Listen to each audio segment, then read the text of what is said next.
Salah Hashemi, Najaf is the seat of the Shia religious authority in Iraq. What are your thoughts on the attack on the consulate and its significance?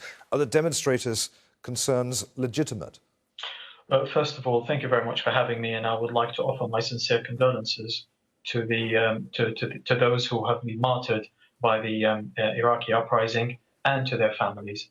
Now, in terms of the significance of the attack in Najaf, it is highly significant because Najaf, as probably known to your viewers, is the holiest shrine in Shia Islam, and therefore the attack on it signifies plenty. I think the message from somebody within, or a group of people from within the demonstrators, might have been sent to the Iranians that you are no longer welcome because lots of pilgrims come to the city in order to perform religious duties. Now, I think we need to be very, very careful in analyzing the situation. I don't think it's a foregone conclusion that the demonstrators are the ones who have attacked the embassy, the consulate, sorry. Because, first of all, there are always a few bad apples within a huge group of people like the demonstrators. There may be some here.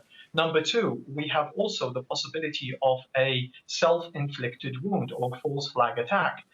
Clearly, the Iranians are looking to interfere in Iraq, this time openly and with open force. This could provide them with the pretext. Otherwise, you tell me, thankfully, by the way, the Iranian embassy was empty when it was attacked. And the Iraqi security forces would have informed the Iranians to evacuate the embassy or the consulate prior to the attack. Now, if that is the case, I think the Iraqi security forces are more than capable of defending this consulate against demonstrators who are largely unarmed, with the exception of a few petrol bottles. Now, this raises a number of questions. If that is the case, was this orchestrated? I do not know, because I don't have the answers, because the attack has been very recent and we don't have much information about it. Just going back on the point that you made with your guest in London, I think the roots of Iranian involvement goes back very early on, since the invasion of Iraq, since 2003, when the Badr forces, who were openly funded, allied, and trained by the Iranians, entered Iraq and imposed themselves on the security forces with the degree that they became part of those security forces. They are accused of human rights breaches since early from the invasion.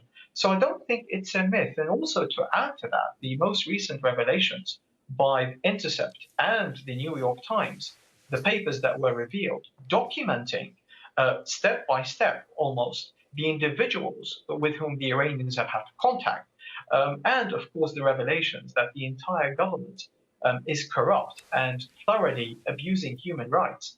To have somebody like the Iranians backing them up, I think will invoke some anger among the demonstrators. That is not to say that we condone the attack on the consulate.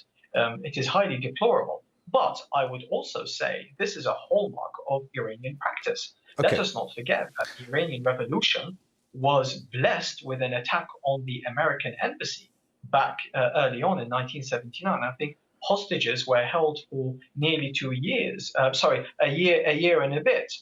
So therefore, I don't think this is an Iraqi hallmark. It seems to be that there is some outside interference, and now we have reinforcement coming in from Baghdad, armed reinforcement, to crush the demonstrators who have always maintained that they're going to be peaceful. Okay.